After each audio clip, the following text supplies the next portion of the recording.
Welcome everybody.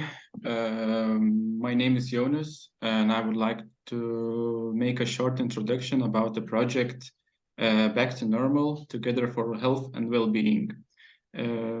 I have prepared some short slides, so if you just wait for a bit, I can share them. Can you see the slides? Yes. Okay. Wait. The global COVID-19 pandemic that started at the end of 2019 claimed the lives of 6.4 million people. The losses of loved ones, isolation, uncertainty, feelings of loneliness, depression, inability to work or freely choose leisure activities were experienced by almost everyone during the quarantine. Even after the end of the worldwide lockdown, people continue to feel the despair, sorrow, stress, and other consequences it has caused. According to the recent Eurofund survey that was carried out last year, all EU countries were negatively affected by the pandemic. In spring 2021, there was an overall increase in negative feelings, anxiety, loneliness, and depression across most social groups. An increase in depressive feelings was recorded particularly among younger groups. 64% of young adults from ages 18 to up to 34 years are at risk of depression, while the highest increase in loneliness was recorded for senior citizens. This project is initiated by the partner organizations from EU countries, Lithuania, France, Netherlands, and Italy. We all share the common goal to improve health and well-being of the most vulnerable social groups suffering from the long-term consequences of COVID-19, including young adults and senior citizens.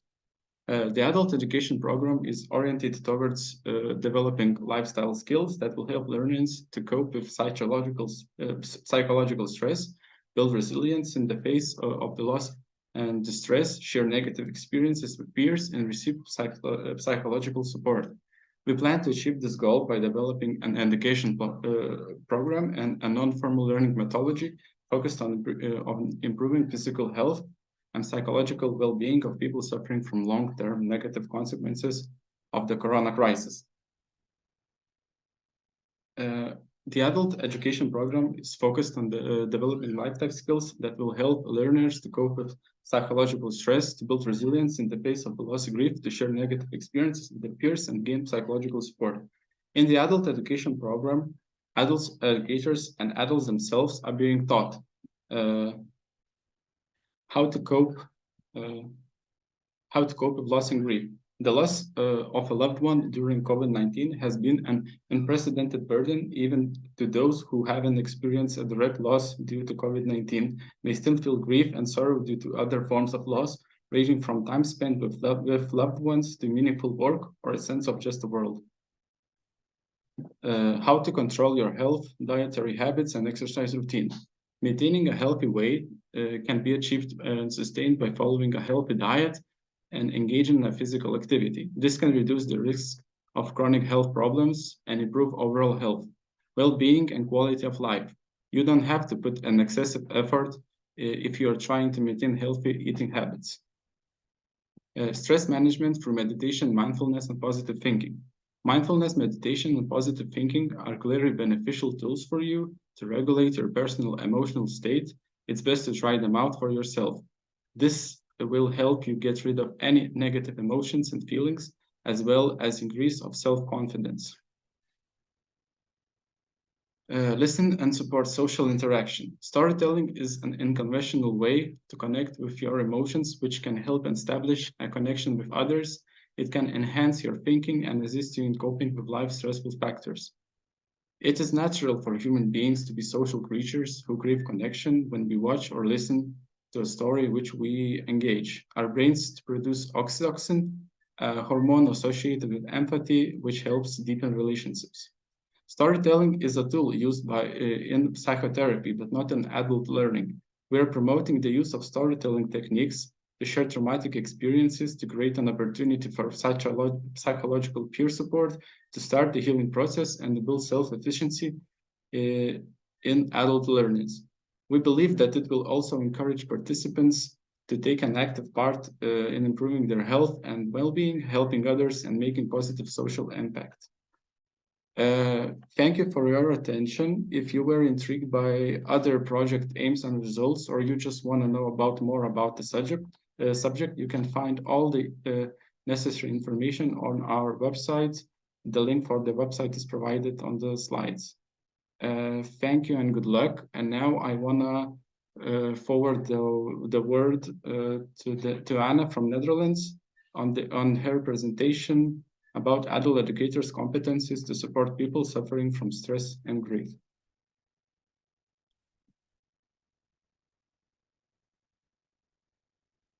Thank you. I will also share my slides then.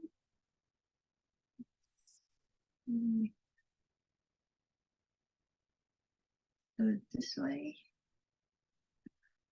So my name is Anna Fenko. I represent the Dutch company Fenon Consulting, and I'm one of the participants in this project. So today I will touch upon one of the goals of our project, and this is to increase psychological competences of adult educators in supporting people suffering from stress and grief. So what we all witnessed during these 2 long years of pandemic is that we all felt grief at certain points. And we do need more grief literacy, something to help us understand what's going on with our well-being during traumatic events and how to help others. So what is grief literacy? It is the knowledge that helps us facilitate understanding of grief and loss. It is also skills to enable us to support others and ourselves during this process. And it is also includes values of compassion and care. And those who suffer from the loss during Corona, and also people who are around them, including adult educators, social workers, mental health professionals, and all the people who help vulnerable groups, we all need this grief literacy, which includes understanding of how our brain responds to loss, how to cope with grief, and also it includes some kind of understanding what is not correct about our current views of, let's say, kind of pop psychology about grief. So we'll start from loss, and as we've heard already, it is enormous loss in terms of amount of people who died from Corona. And of course, when one person dies, it touches all the people who love this person, who care for this person. So it is an enormous loss that people feel. But it's not only, and of course, when the person dies in a kind of normal times, the family, the colleagues, everyone, the friends, they're able to gather and to say goodbye to this person, not during pandemic. During pandemic, people were dying in isolation. That made our grief, the grief of survivors, the grief of other people, even more strong. And it is not felt in a kind of socially accepted and culturally accepted ways. So we witnessed the funerals via Zoom, and sometimes it triggered reactions of stress and loss by itself. But of course, not only death is the loss. a lot of events that only happen once in your lifetime were also not we were not being able to experience them. Think about graduations, meeting your new grandchild, or supporting people during their sickness, or witnessing your child finishing school or kindergarten. This is all events that we do experience and cherish in the normal situation, but not during pandemic. Of course, there are other losses, like the loss of trust in your own government, in your own employers who might not do enough to protect you from the illness, and all that represents the big pile of losses that people were suffering during Corona. And the normal response to the loss is, of course, grief, which is usually what we feel and what we experience when we lose someone or something. So we all know the common responses to grief. First, it's disbelief and shock. It can include anxiety. It can include a high amount of stress, anger. Sometimes we feel really angry at people who died, even, not only at some virus that made it happen. It can, of course, include a prolonged period of sadness, and also some physical symptoms like loss of appetite, loss of sleep, headaches, etc., etc. So it's very well familiar to all of us what grief means.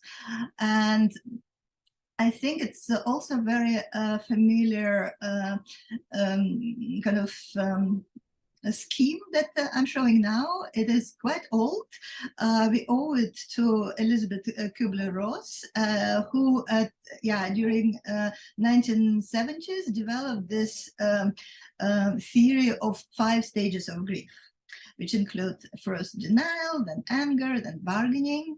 Well, please, can you bring my loved one back? I will be a good girl, something like that. And then depression, and then finally acceptance. So what I can tell you is that these 5 stages of grief are very popular in pop psychology, but they kind of made a very bad service to our grief literacy, because it was the root of a lot of misconceptions about grief. So, for instance, the person who is in grief might just miss one of the stages and think, oh, I'm not doing it correctly because now I should be at stage 3, which is not true, because there are no correct way to experience grief and to mourn for someone who or something that you've lost. And the second misconception is that it kind of, these 5 stages kind of prescribe what to feel. And when we are not feeling it, we think, oh, something is wrong with me. I'm feeling not the correct sequence of the events, or it takes too long, or maybe it's not even a grief, maybe I'm depressed, or I'm just changing the stages, and first should be bargaining and then depression, and not the other way around. The truth is that there are no correct ways to feel grief. Everyone does it in its own time, in its own sequence, and it's not necessary even that all the stages are experienced. So what psychology now knows about grief is that this grief that was described by Kubler-Ross, it is usually from 6 to 12 months, and then people normally get back to normal. But of course, there are people who are suffering for more than a year, and it of course can happen, for instance, when the when someone very close to you dies, or people could be suffering from chronic depression. So we can try to help a person out of grief. But if a person is clinically depressed, that's probably not what we should have done. We should have just sent this person to the psychiatrist. Even some people feel improvement after the loss. And it can be indeed very understandable if the person who died was suffering for a long time from a very, very heavy disease. So then people who care for this person might even feel kind of relief after this person dies. So it is also kind of normal to feel that. And there is also something that is called resilience, and this is the experience of grief without any symptoms. And if you look at how these types of griefs are distributed, we can notice that so-called normal grief or common grief is only 12% of the population, and half of the population actually don't grieve according to the Kubler-Ross rules or stages. And of course, it's very interesting and very useful to look closer, to zoom into this resilient people. Who are these people who actually go through grief without any symptoms? And resilience is a relatively new construct. It has been described by American Psychological Association as the process of adapting very well in the face of trauma, tragedy, loss, and other significant stressful events. So it is adapting. So how is it possible that people who have this resilience can adapt to the loss without very negative consequences for their well-being? So there are a lot of different empirical studies now about resilience, and there are different competences that were kind of discovered in the resilient people, and this is one of the lists. It's not the only one, but I think it is important to look somehow at this list and to see to what extent actually we as adult educators or social workers, mental health professionals can help people to develop these competences of resilience. So it includes having goals of aspiration. So people who do have meaning in life, they don't suffer as much as other people who don't know what they want in life. Then, of course, it is a problem-solving ability. So and perseverance, self-efficacy that has been long known for actually increasing our success in all different areas, from teaching to studying to career.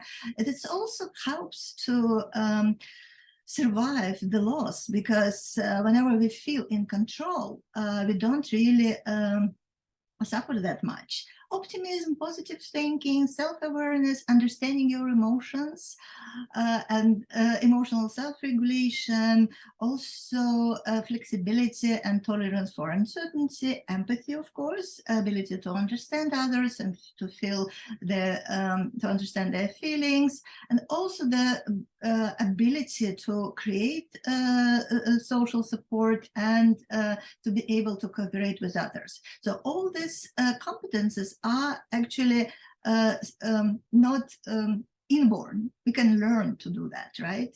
And it can be improved with education, with doing certain exercises. So there is some room here for our common efforts. And of course, we have to also look at the people on the other pole of this and the other side of this continuum, the people who do suffer from chronic grief. And here is a small mnemonic rule to look for certain kind of signs of this chronic grief. So whenever people actually feel guilt, regret, isolation, whenever they experience multiple losses, not just one loss, whenever they also are in trouble financially, or they have very kind of codependent relationships with the person who died, or they have an individual history of trauma or mental health problems. Also, when the death of your loved one is sudden and the circumstances are terrible, and whenever the loved one is very close to the person, then it increases the risk of chronic grief or some kind of pathological grief. So we, as adult educators, as social workers, we really have to look for the signs of the chronic grief to be able to send these people to mental health professionals. So in general, how do we support people in grief? So first, we need indeed to look for the signs of pathological grief and refer our clients to mental health professionals. Then it is important to help people recognize their resilience. So remember those signs of resilient people. So are they optimistic? Do they know how to build relationships with others and social networks and use, and do they have empathy? Then, of course, it is very important to coach people to build some meaning in their lives, for instance, through volunteering. Of course, moving further to mental health professionals, behavioral therapy has shown good results in grief and helping people in grief, focusing on acceptance, mindfulness, and relaxations. Another thing that showed very good results is self-support groups. People who suffer from similar types of losses can help each other enormously by creating self-support groups. And this is also what we can encourage them to do. And of course, it is also important to keep in touch with your family and friends. And as adult educators, we should remind people that their family is a huge resource of support. Totally summing it up. So what do we need to remember when we are facing as mental health professionals, as social workers, as adult educators? We have to remember these 5 rules of helping grieving people. Listen, reach out, be practical, do not assume, and search for resources. So what does it all mean? So first of all, you have to be able to listen to whatever story the person is telling you. And in this project, we were trying to listen and to encourage people to talk about their losses during COVID. Then reach out. It is sometimes very scary to us to talk to people who are suffering from loss and grief, because of course we all start to feel their pain. But it is really important for grieving people that we at least demonstrate that we are here. We can survive their grief, because that means that they can also overcome it. Then, of course, being practical is very important, because people who suffer from acute grief and stress, they might need some practical help doing just groceries or helping them to take care of their children or their other family members. So sometimes just practical help is very important. Then looking back at what I already discussed as kind of misconceptions, it is very important to remember that there are no right and wrong ways to feel the grief. So we have to encourage people to express their grief and loss in any way they wanted to do. Yeah, of course, without like hurting others, of course. And then it is important to search for resources when you feel that a mental health professional is needed. And here is another mnemonic rule that is abbreviation of the things to be to remember about supporting grieving people. So first is C, cultivate and communicate compassion. Then it's A, assess risk factors and needs. R, refer to mental health professionals when appropriate. And E, ensure continuity of care over time. So this is more or less in a nutshell what we all need to remember about the health of grieving person. And thank you very much. I hope it is helpful, and now I'll stop sharing.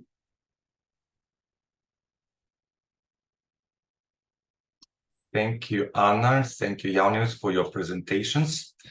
Do you have any questions from dear partners, participants, about anything that has been presented recently, or everything is okay? If all good, we're going to continue with storytelling methodology in non-formal learning, non-formal education, and we'll have a practical example. So I'm going to share with you some methodologies from the non-formal sector, mainly from the previous and ongoing Erasmus Plus projects that we are running in the last 15 years around Europe, the Middle East, and other neighboring countries. So what Anna was telling you, a very important word, concept, that when we are addressing non-formal education, we're talking about competencies, and competencies, they consist of knowledge, skills, and attitudes. One of the most difficult things for trainers, adult educators and trainers are to address people's behaviors, yes, inclinations, because when we are working with adults and especially elderly people, they have this preset social representations that have anchored in their life and have been proven in their subjectivity, and it's very difficult to change it, yes, in comparison with skills, when you can teach someone to use a specific thing, or you can share some specific knowledge. So it stays one of the key factors what to address, behaviors and attitudes. The different methodologies, they can be very simple when we are talking about storytelling, starting with different settings that can be a very simple classroom when 15, 30 people, they sit in a circle and they just improvise and share their stories. Can be more complex when people, participants of the project or seminar or training course, they bring in one object, the personal object. It could be a candy, it could be a sculpture, it could be a scarf, a piece of clothes, whatever they want, and they try to link the object with a specific story, what it was important. I remember people were bringing things from a tiny candy to the saxophone, yes, in the classroom. So it was very, very different. And sometimes people were even performing.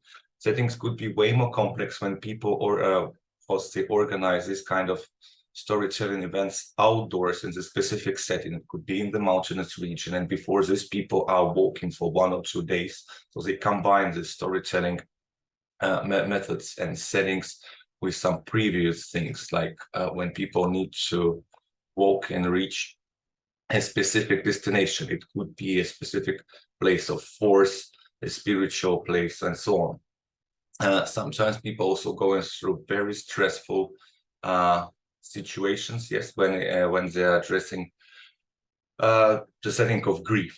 So their situations can be very difficult. I'm going to share with you some of the methodologies that we have prepared and that we have. Can you see the screen well with us? Yes. So the methodology of storyline, one of the most simple ones.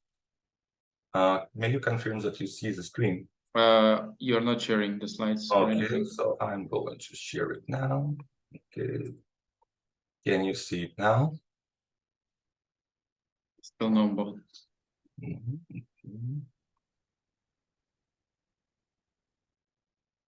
Okay, it's done. Now you can see it. Yes, perfect.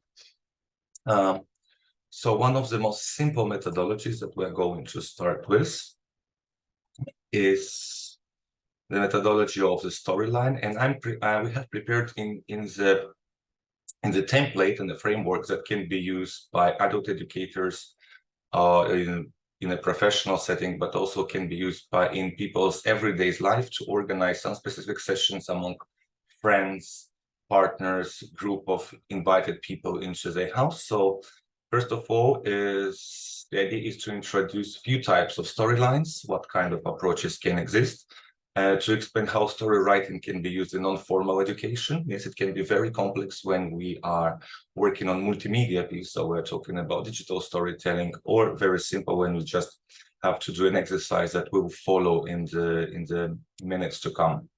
The idea also, the objective is to train skills in writing short news story, in short article, yes, and they're pretty detailed in terms of what is expected from people. So the idea also to address various types of groups. You can work with a very tiny group of 5, 15 people or more people, and the duration also varies according to the number of the participants you have in your group, and most importantly, the ability and willingness to express themselves, because not all the participants in some specific settings are okay to express themselves, because they might lack of communication skills, competencies. They might not feel very comfortable to talk to people that they don't know. Really depends on the setting.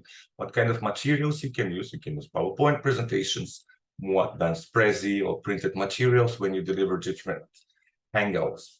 Yeah, so the idea is to address one of the things that we can call a news story. Yes, so the most newsworthy information in a classical way addresses the questions who is doing what, when, where, why, and how. Yeah, so these 5 W's. Then we cover important details of the story and other general information and background info.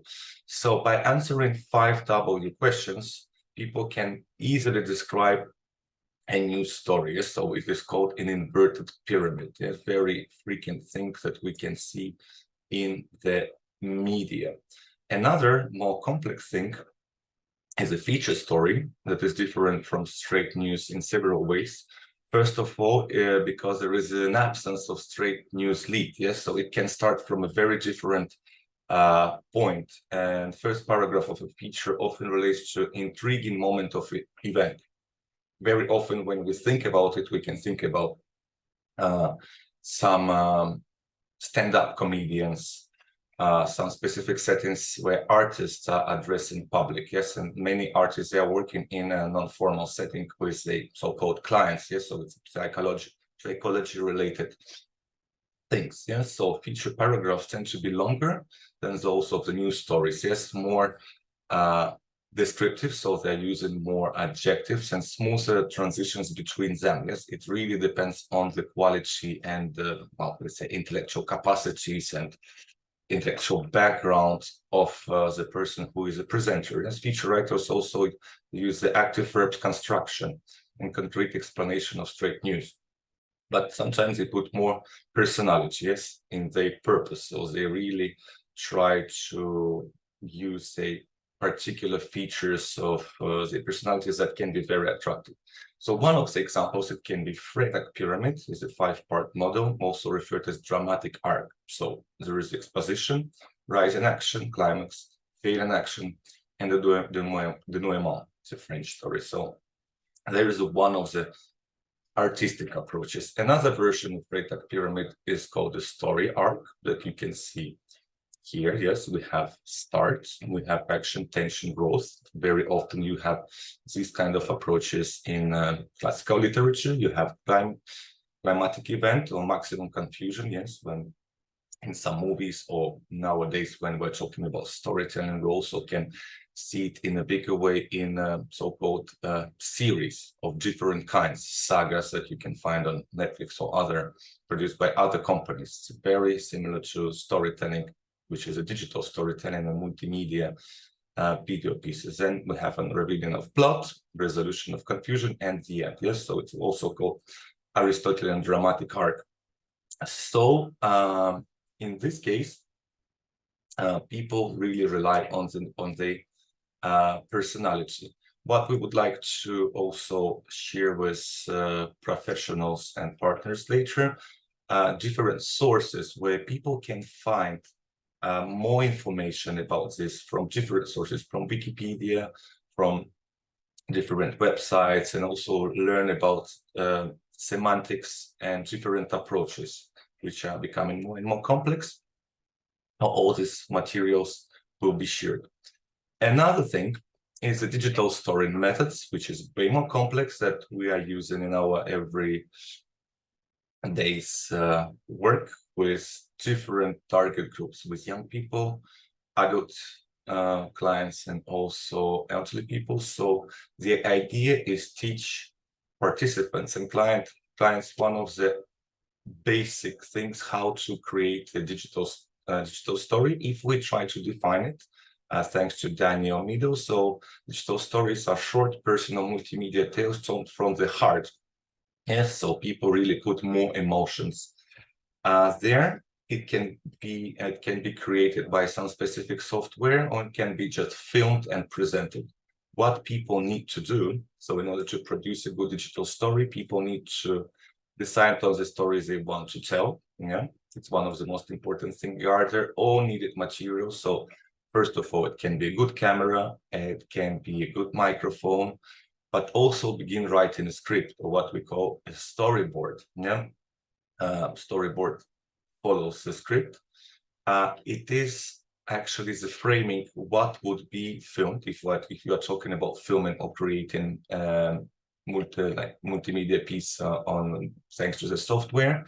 You really need to describe the setting, when it's going to be done, which setting you are going to use, what kind of clothes, for example, people are going to wear, and you basically write different squares one by one and write this is going to be, this setting will be filmed during 2 seconds, another setting will be filmed by 4 seconds. There will be 3 people on the stage, so people are drawing like this when they start filming. It means that the trainer or the facilitator of the group, he needs to be very precise what is following what, and people are creating a multimedia piece which can last from 30 seconds up to several minutes. And when the storyboard is not very precise, people get confused, so they don't know what to do, so the group disintegrates, people get lost. But when the storyboard is properly created in advance, people really know who is doing what. Some people are responsible for the sound recording, some people are responsible for filming, some people are responsible for the decoration, other people are responsible for the preparation of the setting, some people are protagonists and actors. So everyone is occupied by some specific tasks. Yes. Another thing, people can record their own voice, or people can record voice over. Nowadays, we have more and more artificial intelligence features where you can really choose male voice over with specific accent, or female voice over, yes, and you just put the text and the machine really records it, yes, with or you can use your own. Add music, yes, if you find something copyright free things, you are welcome to use it, or you record your own music. When we are working on this short stories with our participants, that these trainings, they last from 3 days up to 10 days. Participants record their own music. So we have a group of people who sit with drums and guitar. They write their own lyrics. It's not always easy because musicians and artists, they very often argue about things. Yes, they say, my music is better, we need to focus on this, on that, on the setting. So we create a bonfire in the forest and we record it separately, and after we put it together with the image. And one of the most difficult things in digital storytelling is to edit the story properly. Yes, you can use different kind of software with very simple things that you can find online, or Adobe Premiere which is a pretty advanced software to edit things. After, you can also use color corrections and other things. Yeah, so also would like to share some basic tools how to organize your ideas. Yes, very simple one and widely used nowadays. It's a Padlet, so it allows you to create interactive notes for multiple purposes. Yes, it's widely used during the pandemic in schools, businesses, tutoring as well. And Twitla was a real-time online whiteboard collaboration tool for modern classroom. So also it is widely used in schools and in some businesses. Then you have Bubble. So it's a mind map. So it's a graphical representation of ideas and concepts. A very interesting thing like this. It's when it's visual, people really understand, yes, this visual thinking tool, and it allows them to easier structure the information. Yes, because many people, especially when we have a long lasting training courses, they just lose, let's say, the red line. Yes, what follows what. Yes, they become distracted, bored, so on. But this tool uses so easily. It's ideal for educators, students, and business owners. Yeah, so it's helps with lesson plan and concepts. And virtual interactive sticky note board. There are more things as well. Go Prezi, which follows. It's pretty similar to PowerPoint, and so on. Here we have different online resources for digital story creation. No, starting from Microsoft Suite, LibreOffice, depends on the licenses, and so on. What I invite you, so we have more here. Canva, of course, among several. So it's a free online graphic editor to create almost any kind of presentations. And nowadays, when you see a lot of visuals, especially in the Erasmus Plus, the majority of them they are done in Canva. Storybird, this is a platform for writers, readers, and artists, different ages. So it allows you to create visual stories in a few seconds, yes, and put your simple ideas. My idea is to not to bother you a lot with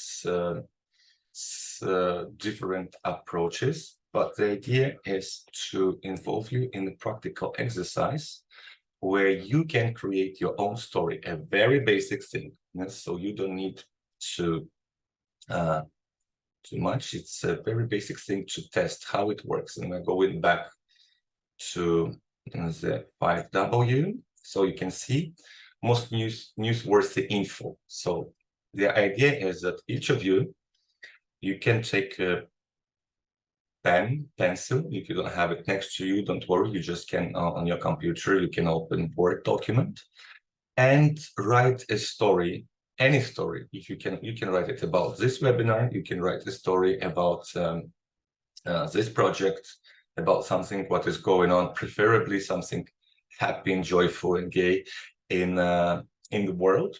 So answering the 5 questions: who, what, when, where, and how. If you want, you can add more things, like some important details, but your story shouldn't be very long. Yes, so you can fix to a few sentences up to a few paragraphs maximum by describing your story. And please do it. And after, we can present it on a voluntary basis. So if you don't feel like to present, don't do it. But please try to present. And we will take for this some, let's say, 5 minutes, 7 minutes when you are ready.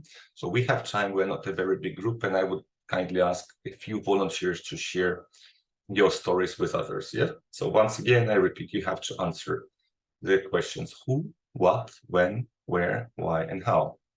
And you choose the topic of your story.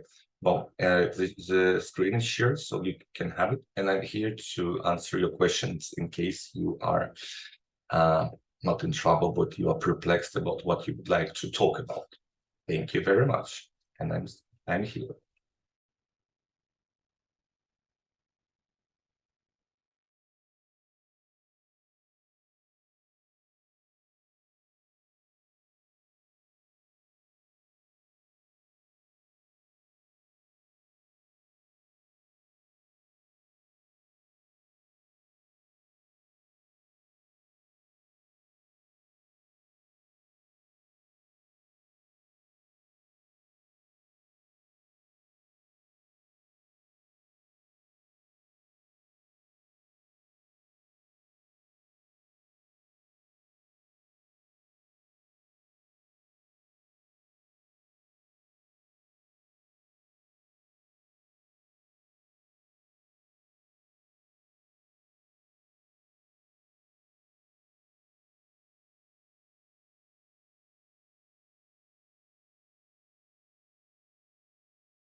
How is it going?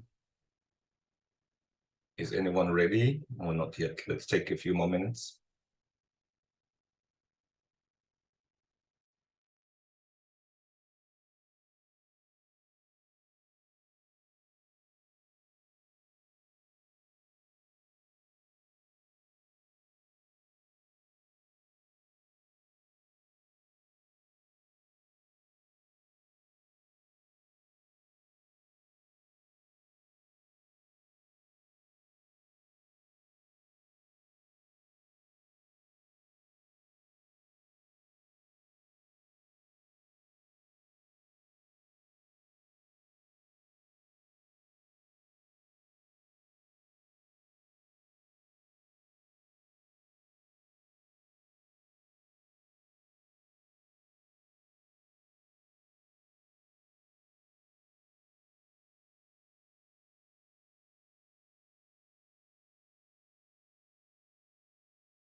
Turns out it's not that easy exercise after all. Because somehow in one sentence I can formulate who, what, when, and where. But it takes me like, yeah, I stop at why and how, and it requires like a long list of of things. Can be from a few paragraphs up to a PhD. Yeah, exactly. So why I'm still not able to formulate.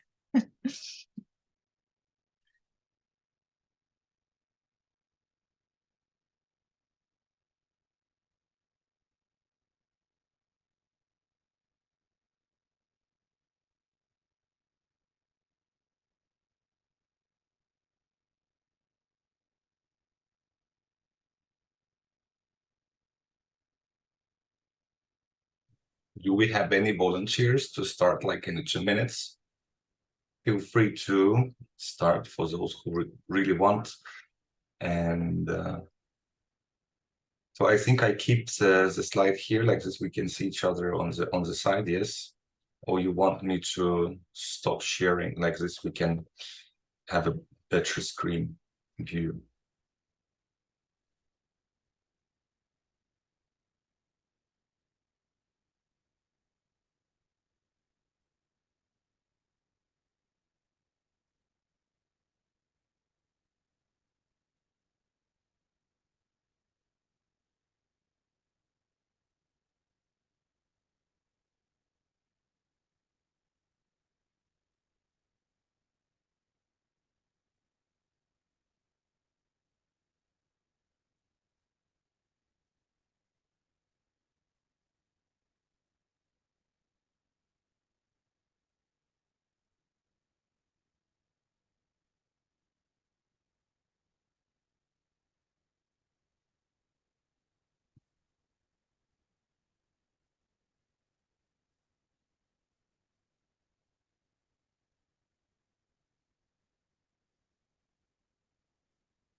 So who is ready? Who would like to start? Any volunteers, if you don't have to, but it would be interesting to see what kind of story you have created. I can Sure. start. No, no one wants. I Yes, I go can do ahead, that. please. Go Yeah, ahead. but yeah, as I said already, it's difficult to separate who, when, and where. So it all comes in one sentence. Last summer, I was approached by the lady from the municipality of Beverwijk, where I live. And I was asked to translate some information to Ukrainian. I said, sorry, but I do not speak Ukrainian, but I can still translate everything into Russian. No, it would be a terrible idea, said the lady. But a week later, she called back and said, well, yes, we discovered that our clients do speak Russian, so please come over and help us out. And so it happened that a large group of Ukrainian displaced people came to live in our municipality. And since then, I was involved in helping them. And why? Well, because of the war.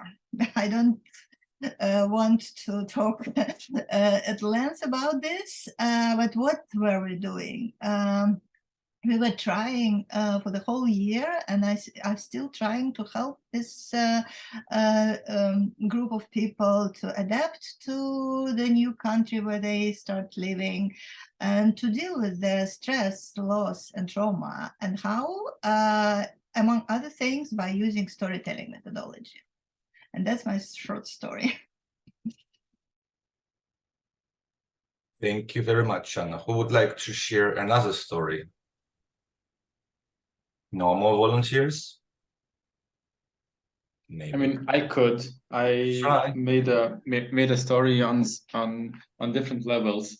So I used the example that you have provided just to try to write a sentence for the who, what, when, where, and why, and how. So I came up with a story about my dog, what he has done today. Today my dog, while he was alone in the yard, ate my cat's food. That would be the basics of the story. And should I go forward with the story, or on this level? Yes, okay. yes, please. Okay, so today when I woke up in the morning, I was too lazy to take my dog out, so I just let him out to the yard. And I have forgotten that yesterday I have left my cat's food and I didn't feed my dog. Well, normally my dog isn't that acrobatic, but my dog is really motivated by the food. So he came up to the panel, and he jumped on the panel and ate my cat's food. Well, it happened in my yard, and I couldn't see it. If my dog knew that I would be watching, he wouldn't have done it. But I think the reason why he did it is just basically because he was really hungry. And how has he done it? I really don't know, because he is too fat to get up there by himself. Thank you very much. Was it difficult to do it? I mean, if you put the story in, first you write a sentence of what you want to speak about in in a general way to answer the questions, it falls under the on other levels. It's more easier to expand the story on the matter. It's helpful, yeah. Thank you. Any other participants who would like to share their story? No more volunteers? Okay, then we're going to talk about the reflection. And also we will do a certain reflection of, let's say, this exercise. As you know, one of the most important features in non-formal education is to reflect on personal learning. What we can talk about personal learning styles, to be more precise. Yes, in this case, there are different methods can be used.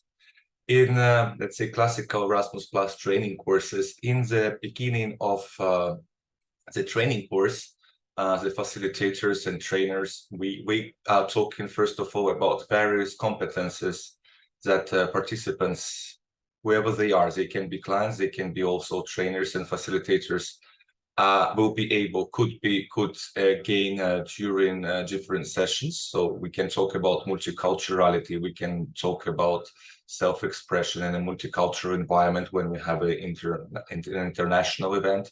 And also we are talking about different learning styles. Yes, for example, for some people it's very easy to work in a group. Some people don't like to do this.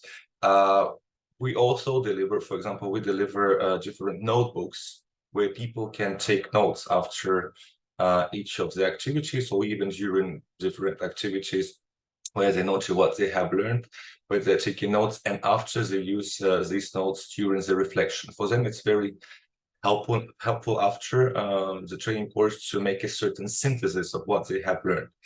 Another possibility, we organize almost every day different reflection groups where people can reflect in multinational groups, in national groups, using various methods. Nowadays, if you travel, or even if you go often to different bookstores, you can find, especially in the last few years, a lot of different cards, card decks that help the reflection. Yes, so these could be cards with different questions.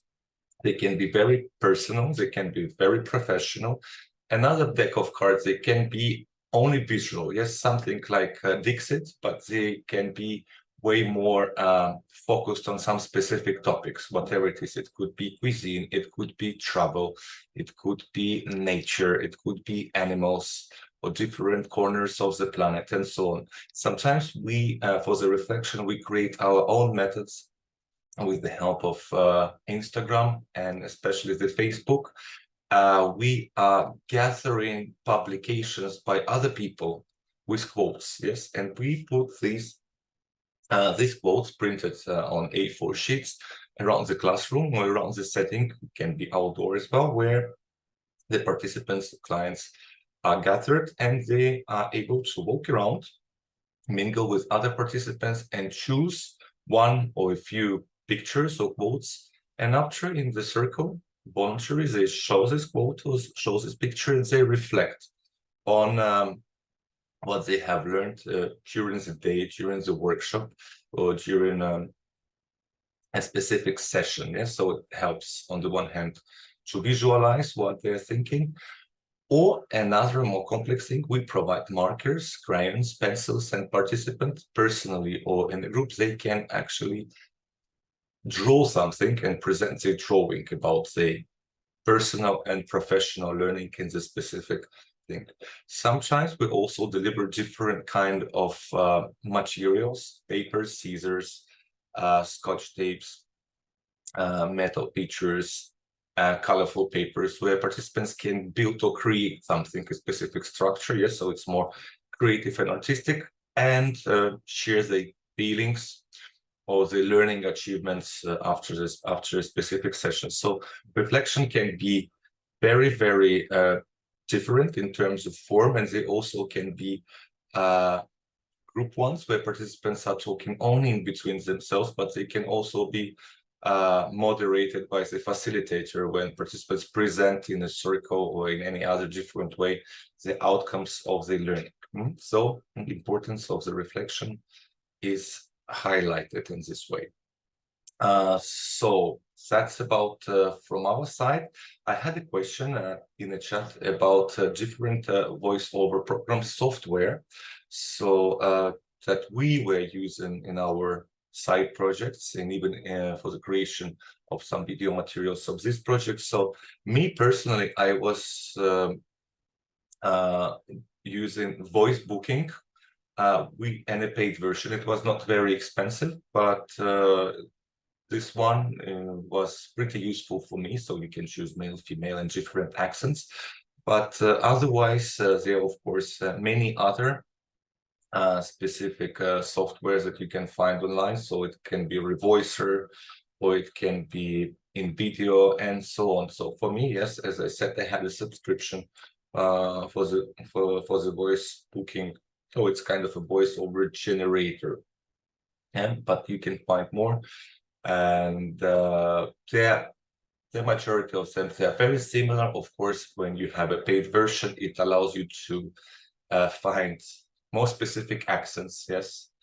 If people are really struggling and searching for some specific projects, a real voiceover, not artificially generated, you have different platforms like Fiverr, where you can find freelancers from all around the world. And if, for example, you need a voiceover with Australian, for example, accent, here you can find people in Australia and they will be eager to help you, or any other languages, so it is fine as well. And so this is from our side. Thank you very much, and we are going to share these materials with you and also publish these materials, so you are free to use. Don't forget that we have different links on different sources in the annexes. And of course, feel free to update, because our collected knowledge is always more important than knowledge of a personal thing. Later, when we meet one of the days, we can try something like digital storytelling methods that require, let's say, more time and more creativity. We can create a small piece about the project that we are all in. If you have any questions, please feel free to ask. Otherwise, I pass a microphone to another presenters, and I'll come back to you to finalize this meeting. Thank you very much. I'm just trying to close the demonstration.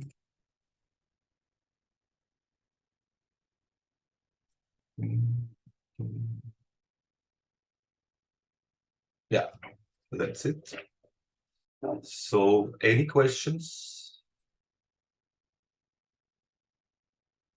No? Who would like to continue, please? Or if you still have some stories, feel free to present your stories that were created.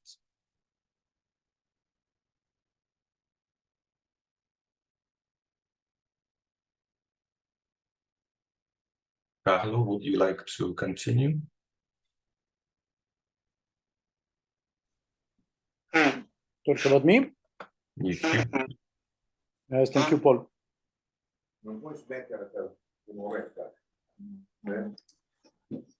Just only talking about the website of us.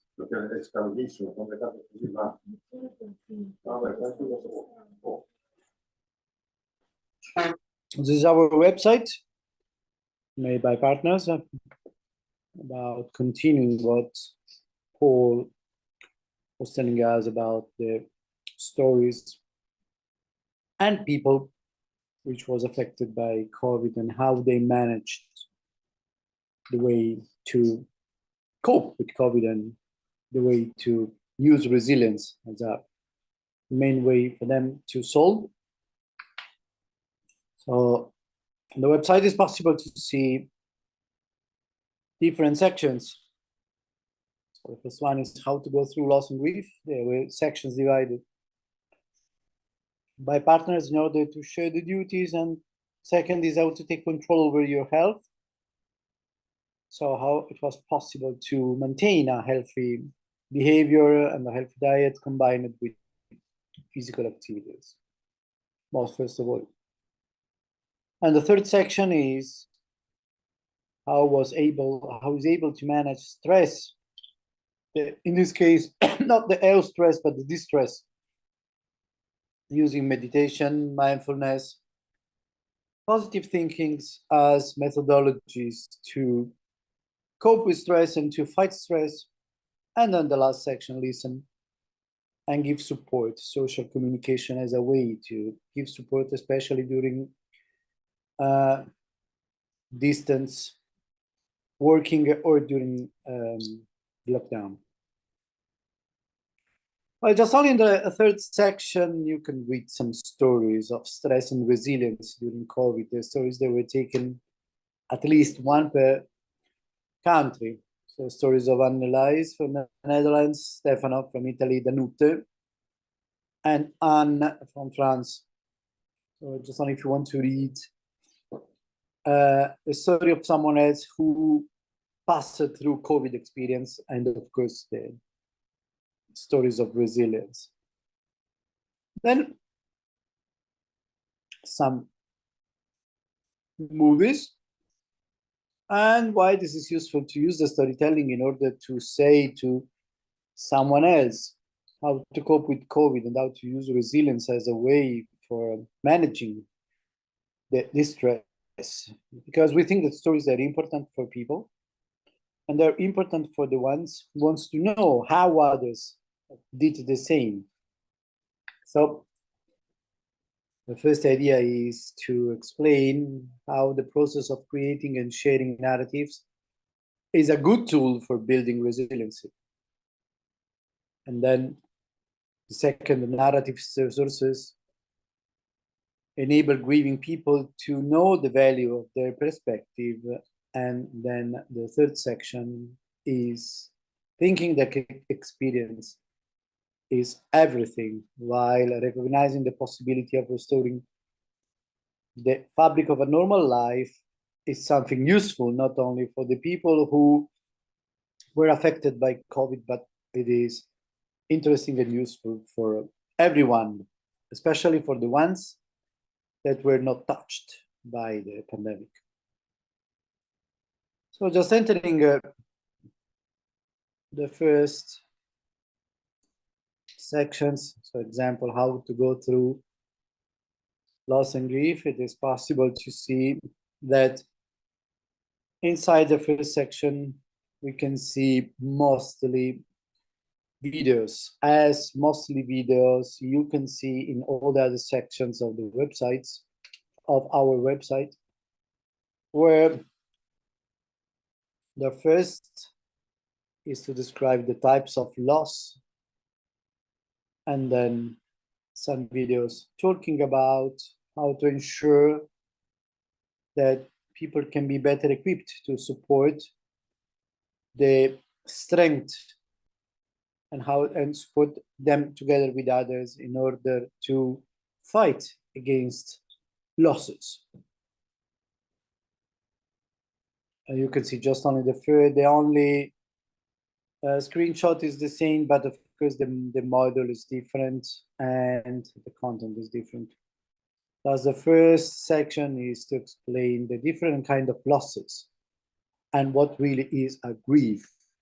So, in order to explain everybody where we have to start when we talk about losses, and so just only one way to identify the problem and the problems that we have talking about losses, maybe not only losses of people, of course, we are not talking exactly about losses of the dear ones, but example, the loss of stability, the loss of the physical security, and so on.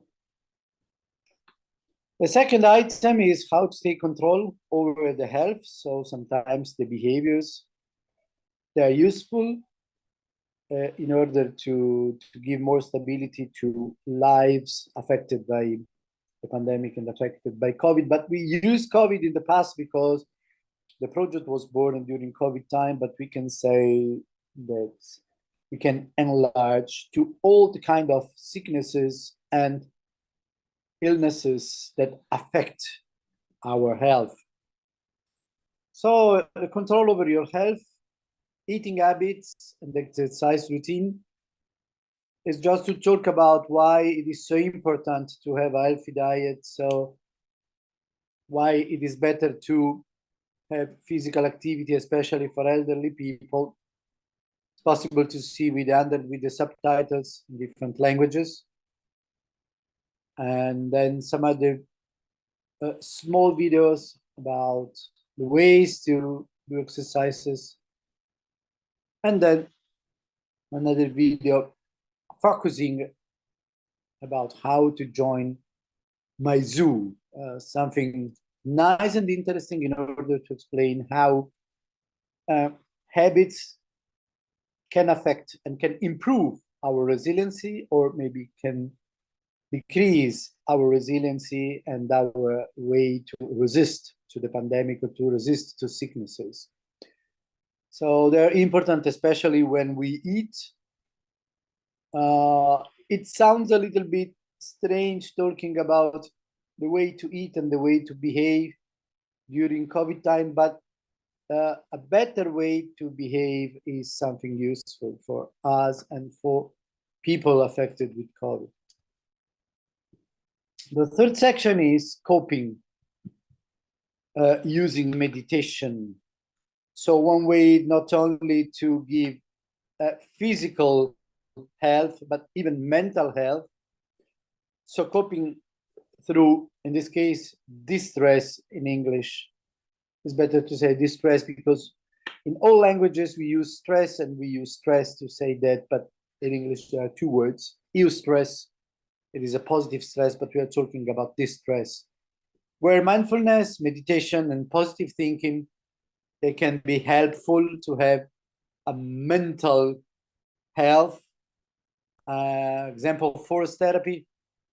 It is one way to use the nature as a way, as a tool, as a natural tool in order to cope with stress, and positive thinking like a kind of method or methodology that can be useful for gaining successfully the problem of sickness, and mindfulness as a global way to have better resilience and to use resilience in our life when we want to manage some questions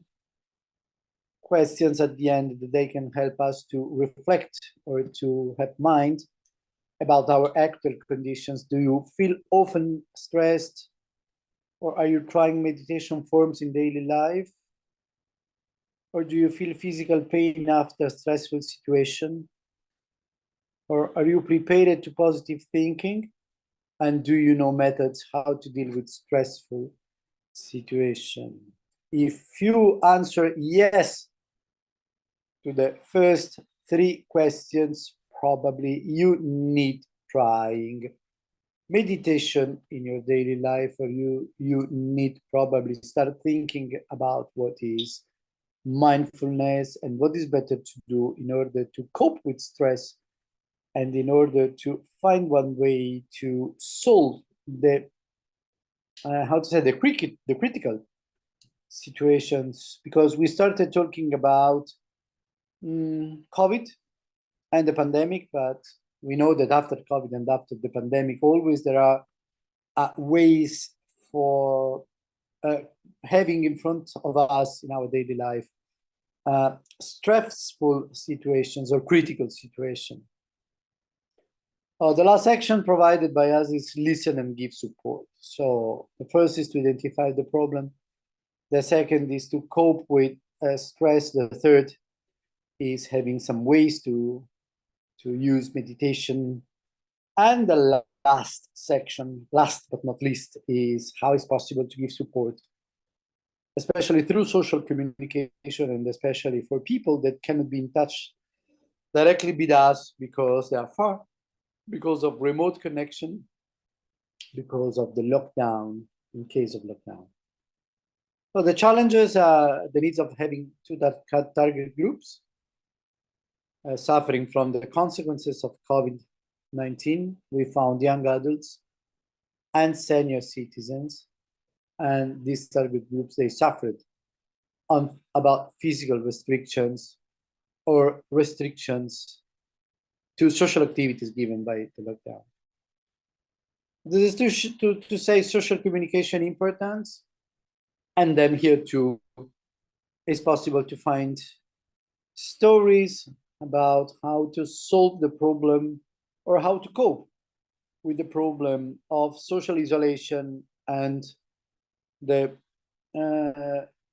lockdown that affected our life. So the first is communication, as of course sharing stories, and how to build emotional awareness with some exercises about emotional awareness, and one way to reflect around our way to solve or to cope.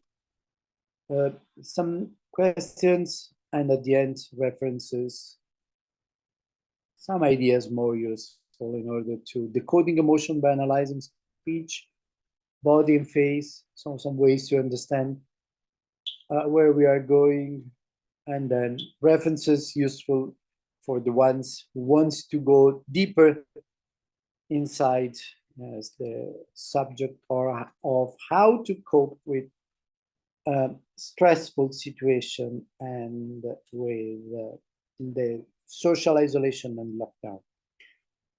Well, this is the main of the website. Of course, it's possible to see something more and something else, but what I wanted to focus about is that we decided to have mostly videos and not just only text.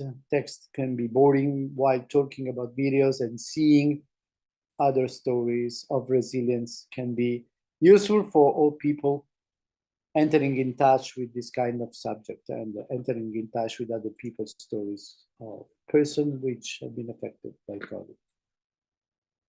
Thank you for your attention. Thank you, Paul. And from my side, everything is done. Thank you very much, Carlo. Thank you very much, other participants, for your nice and interesting presentations.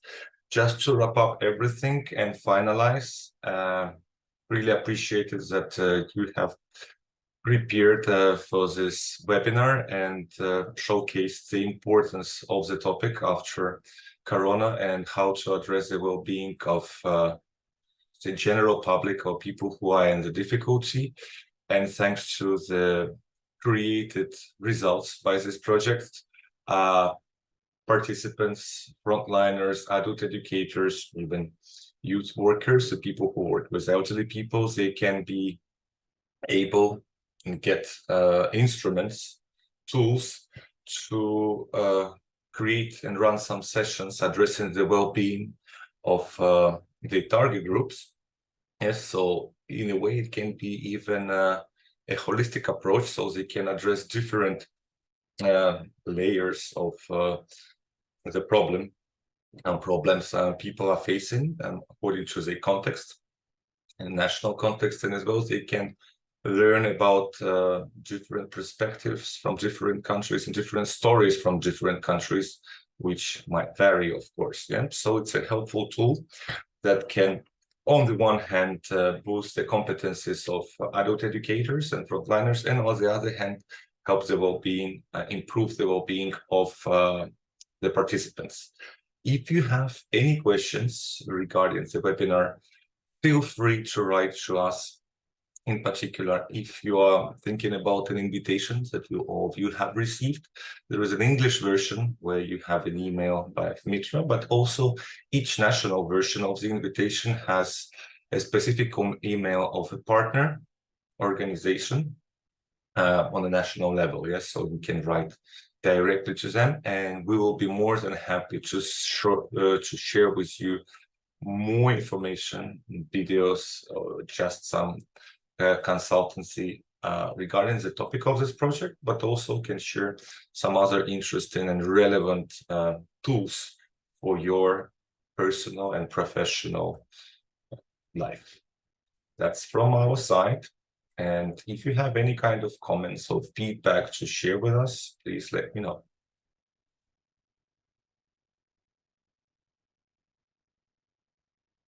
If you don't have anything, I just remind you that this webinar has been recorded and it will be published. So feel free to rewatch it and use it for your purposes.